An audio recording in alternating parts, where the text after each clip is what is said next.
Hello guys, welcome back to my YouTube channel. मैं हूं doctor Monika. आज मैं आपके सामने एक नई वीडियो लेके आई हूं जिसमें हम डिस्कस करेंगे पैप स्मेयर के बारे में।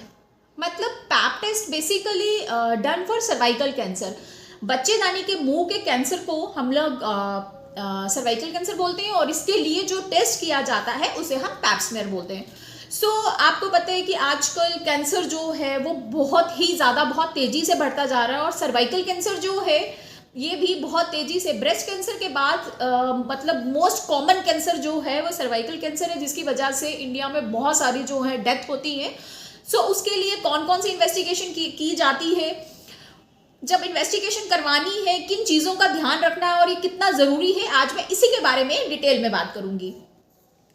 हमारे इंडिया में देखा गया है 1,20,000 केसेस जो है मतलब ये सर्वाइकल कैंसर के जो है हमारे इंडिया में देखे गए हैं।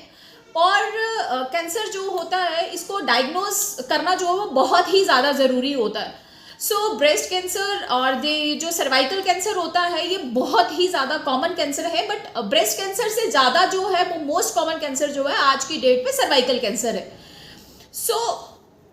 इसमें बेसिकली ये जो कैंसर है सर्वाइकल कैंसर है ये प्रिवेंटेबल कैंसर है। हम इसको अगर हमें मतलब इनिशियल स्टेज में पता चल जाता है कि आपको रिस्क जो है इस कैंसर का ज़्यादा है तो हम लोग एक प्रॉपर ट्रीटमेंट करके इन्वेस्टिगेशन करके हम इसको प्रिवेंट कर सकते हैं। बट लैक ऑफ अवेयरनेस होने की वजह से जो है ये कैंसर बहुत तेज़ी से बढ़ता जा रहा है। इसको प्रिवेंट करने के लिए हम मतलब कुछ इन्वेस्टिगेशंस करते हैं जो कि बहुत ही ज़्यादा ज़रूरी है। सबसे इंपॉर्टेंट होता है कि राइट टाइम पे डायग्नोज करना। डायग्नोज अगर राइट टाइम पे हो जाता है, राइट ट्रीटमेंट अगर स्टार्ट हो जाए तो हम लोग इसको अच्छे से प्रिवेंट कर सकते हैं। और इससे क्या होगा कि जो हमारा डेथ रेट है, जो इंडिया में इसका डेथ रेट है वो भी इससे जो है वो कम हो सकता है। इस वीडियो में हम बेसिकली डिस्कस करेंगे कि इसमें कौन कौन से टेस्ट करवाए जाते हैं और उसको कैसे हम लोग डायग्नोज कर सकते हैं और कितना रिस्क है, वो हम किस कैटेगरी में ये फॉल करता है। आपका रिस्क जो है इसकी कौन कौन सी कैटेगरी है, कैंसर को मतलब हम लोग कैसे प्रिवेंट कर सकते हैं, उसको हम इस वीडियो में डिटेल में बात करेंगे। उसके बाद हम बात करेंगे जैसे कि जो बहुत ज़्यादा सेक्सुअली एक्टिव फीमेल्स होती हैं या फिर कोई भी फीमेल जिसकी एज जो है 40 टू अबव है, उनको ये पैप स्मेयर टेस्ट जो होता है वो ज़रूर करवाना चाहिए। इससे क्या होगा कि अगर वो कैंसर उनको है भी है तो कैंसर को हम एक प्री कैंसर स्टेज में जो है वो पकड़ सकते हैं। और पैप स्मेयर जो है वो कोई भी एक गायनेकोलॉजिस्ट जो है हम उनसे करवा सकते हैं। और अगर आपकी एज जो है 18 प्लस है, प्लस आप सेक्सुअली बहुत ज़्यादा एक्टिव है, तो आपको ये टेस्ट जो है एवरी ईयर जो ये करवाना चाहिए। हर साल एक ये टेस्ट करवाना चाहिए और 3 साल तक लगातार 3 टेस्ट करवाने चाहिए, ताकि ये इसके जो कंजुगेटिव टेस्ट जो होते हैं, अगर आपके लगातार 3 कंजुगेटिव टेस्ट जो होते हैं वो नेगेटिव आते हैं तो आप उसको फिर ऑल्टरनेट डेज पे जो है वो ऑल्टरनेट ईयरली जो है उसको आप करवा सकते हैं। अगर तो आपको इसके सिम्टम्स नजर आ रहे हैं तो आप इसका सिंपल पैप स्मेयर टेस्ट करेंगे। और अगर उसमें कोई रिस्क लगता है तो आपको पैप स्मेयर के साथ HPV DNA टेस्ट भी करवाना चाहिए। ये एक ह्यूमन पैप्लोमा वायरस का एक टेस्ट होता है, ये भी पैप स्मेयर के साथ करवाना चाहिए। ये भी आपको हर साल जो है करवाना चाहिए, ताकि आपके 3 कंजुगेटिव टेस्ट जो है वो नेगेटिव आ जाए।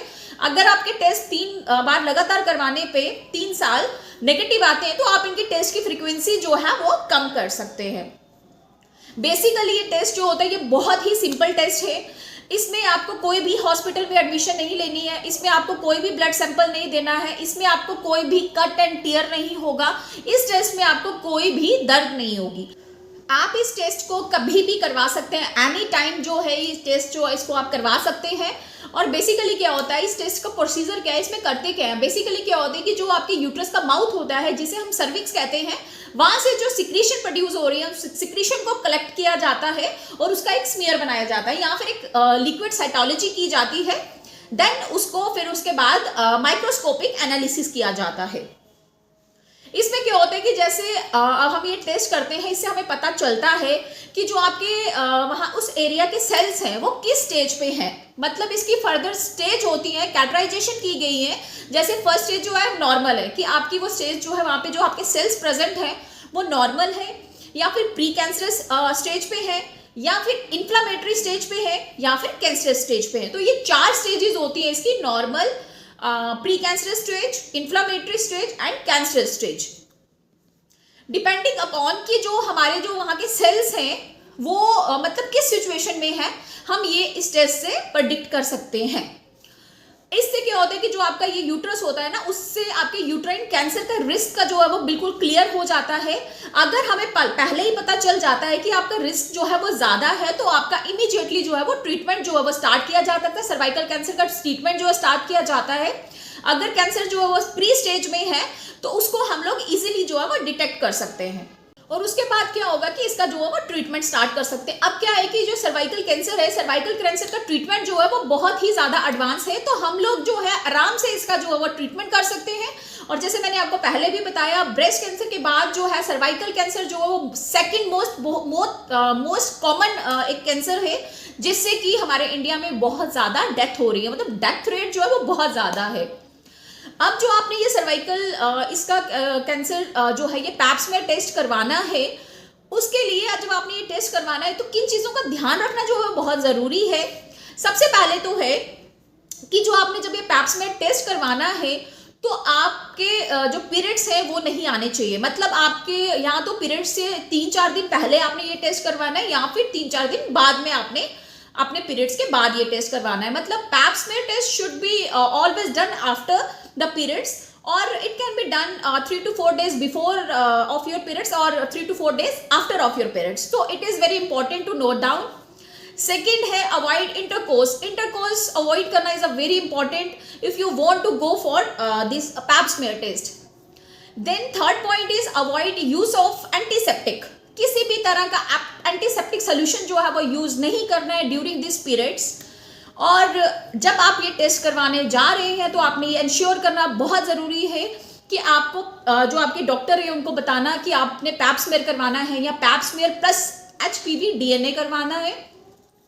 और जब आपका ये टेस्ट होगा, जब आप ये टेस्ट के लिए डॉक्टर के पास जाते हैं, then doctor will ask to you some questions which is very important, that is menstruational history, your obstetrical history, your family history, previous history, surgical history. So इस चीज़ की डिटेल्स जो है आपने अपने डॉक्टर को बिल्कुल क्लियरली बतानी है। कोई भी चीज़ जो है आपने हाइड नहीं करनी है, एंड अकॉर्डिंग टू दैट जो आपके डॉक्टर हैं वो आपकी फ्रीक्वेंसी को डिसाइड करेंगे कि आपको किस फ्रीक्वेंसी के अकॉर्डिंगली टेस्ट करवाना है और करना है, और आपका इसी के अकॉर्डिंगली जो है कैटेगराइजेशन की जाएगी कि आपकी जो ये प्रॉब्लम है, आपका रिस्क जो है वो किस कैटेगरी में फॉल करता है।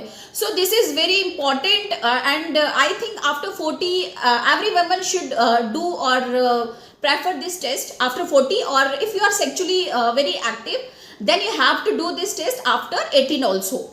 सो आई होप आपको मेरी वीडियो पसंद आई होगी और मेरी वीडियो आपको बहुत अच्छे से समझ आ गई होगी।